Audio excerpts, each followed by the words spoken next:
Hi, and welcome back again to Tim Bigham's Big Time Options, Edges and Hedges, doing a quick update on our recent semiconductor holder ETF, the SMH bearish call spread, out of the money call spread that we based on extremes in fundamentals, technicals, and IV, and how it's looking 1 week later. So let's jump in and take a look, shall we? First of all, here is the kind of fundamental analysis as we talked about on the original video a week ago. You can certainly go to the website and take a look at that.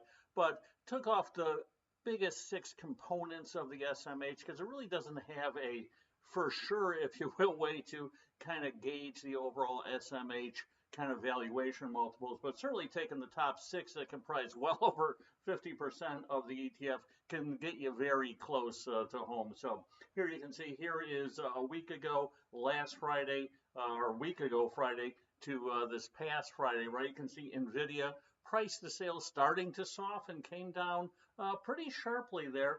Taiwan Semi basically softened, but just a little bit, but from a lower level too. Broadcom actually pretty much flat, right? So we have 2 going down, 1 flat. AMD pretty much flat the other way, right? Went up, so a slight rise here. Texan for the most part about the same, right? So really not seeing too dramatic an effect. Intel, right, which was the absolute leader of the semis this past week, and I recommended a iron condor on that stock. If you want to take a look at the latest video that came out, you can certainly do on that. Where IV even post earnings came out and were good, right? But IV actually didn't come down at all on Intel, so sets up for a very nice iron condor trade on Intel. But Intel price to sales did rise, right? So overall, you're seeing the fundamentals kind of just about the same over the past week. And as we know, the shorter time frame, the fundamentals don't matter as much. Longer term fundamentals mean everything. We also like to take a look, as we always say, at that fusion approach, right? Combining the fundamental, technical, and IV analysis. And this is where the kind of analysis really comes home on these shorter term trades. This was less than a month trade at inception. So taking a look at the technicals, we did a look at the SMH compared to the triple Qs just on a performance basis. Here you can see how the previous times it kind of got out over the skis versus the Qs. Inevitably, SMH did pull back here. We're seeing it at the biggest extreme of outperformance, certainly over the past 2 years. Fast forward to this Friday, right? You can see over the past 5 days, this is a 5-day chart on the triple Qs versus the SMH, right?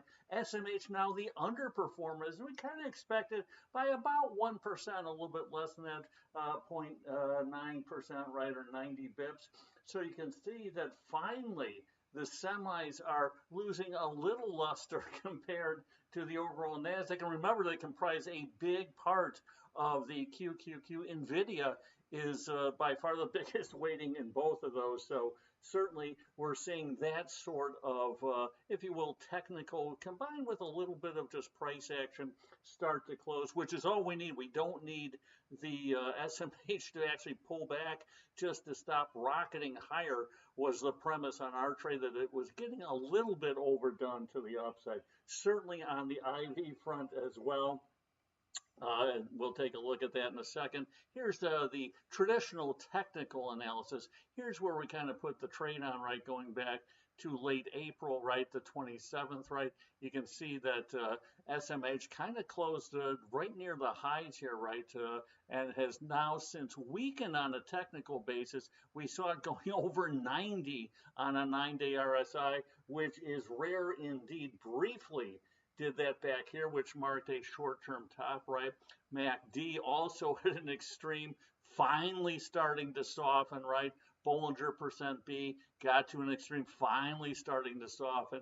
Shares finally moving back towards that 20-day moving average a little bit. That's all we need on this sort of trade, right? Where we had that huge jump in IV, huge jump in technically overbought, and huge bump in fundamental valuations on a price to sales basis, setting up for a out of the money call spread, right, that expires in about a little bit less than a month's time frame. So certainly the technicals starting to weaken here. Time passing helps us too. We still have plenty of room to the upside. Our trade was the 555, 560 call spread.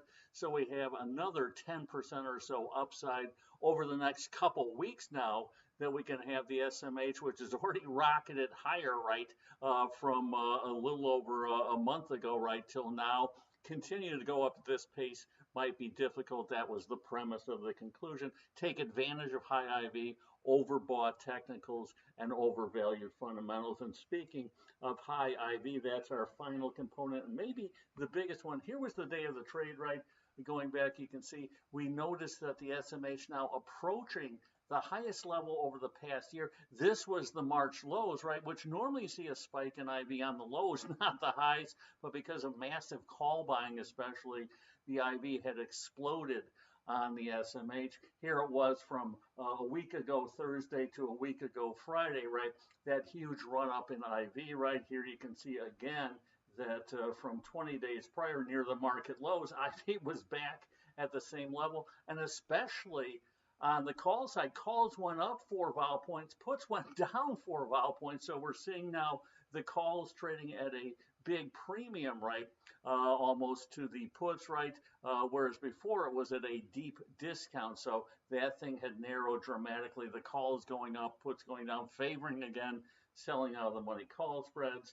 Here was that move higher on the May expiration, traditional May that we chose, right, at 67%, right? It did make the unusual option activity here on that day. You can take a look at the original video, and IV approaching the highest level we have seen over the past 6 months by far, besides those kind of lows back then. Fast forward to this Friday, right, we can see that IV finally starting to come down. Here's the day of the trade recommendation. We said IV getting a little overdone. Certainly it was, right? It's pulled back nicely. We're seeing Thursday to Friday dropping nicely indeed again. And taking a look here, we can see going back to the day where we recommended doing the trade to sell this inflated IV. It was at 43.30, now under 40, right? And we can see now the put and call delta has widened back a little. The calls actually came down more sharply, right, than the corresponding puts. So certainly a very nice move there as well. You can see that from Thursday to Friday, another drop of 2 vol points. IV only at the 57th percentile. When back when we looked at it, right, it was at the 67th percentile. So certainly IV has weakened as well. And here's a chart of the day we came out with our trade recommendation on the 24th to sell inflated, what we deem to be IV. And certainly that's the case on this 30-day 25 delta IV. So IV coming in very nicely indeed. So that's set up nicely for that trade to kind of take maybe a little bit off here. Now, here's the original link if anyone wants to go to the website, take a look at that original trade. You certainly can do that. But here was the original day of the trade, the 24th of April, right, selling the SMH May traditional expiration 15th, 555, 560 call spread for $1.15 net credit, roughly about 10% out of the money, right, with 3 weeks to go, right? So a fairly short-term trade, selling it at around a 42 IV overall, right? And you do have positive theta, right? Time decay is working your way because you're selling the spread about 5 cents a day. Time decay, which is important on these sort of trades. Also, the jump in IV that we saw, right? That big jump in IV certainly sets up ideally, right, for a premium capture trade because theta is a very nice beneficiary of that high IV. The more expensive the option, the more theta or time decay, obviously, that you have. So we do see that pullback here, but theta is still certainly high overall compared to where it has been over the past 6 months. Fast forward to Friday, we can see that that trade, even with the stock going a little bit higher, has come in by about 50%. So here's kind of the particulars on the 24th, right? The SMH was at 506.44. that 555, 560 May call spread, right? About $1.15 and roughly a 42 IV. Fast forward to this last Friday, May 1st, right? SMH actually went up over 3 points, but the call spread basically cut in half, right? Why? You have time decay theta, we're positive 5 cents a day on theta certainly helps, right? And also that big drop in IV may be the biggest factor in the retracement of this premium on the call spread. So anyone who got into the original trade, you may want to consider maybe trimming some out. And even though IV's dropped, right, it's still comparatively rich.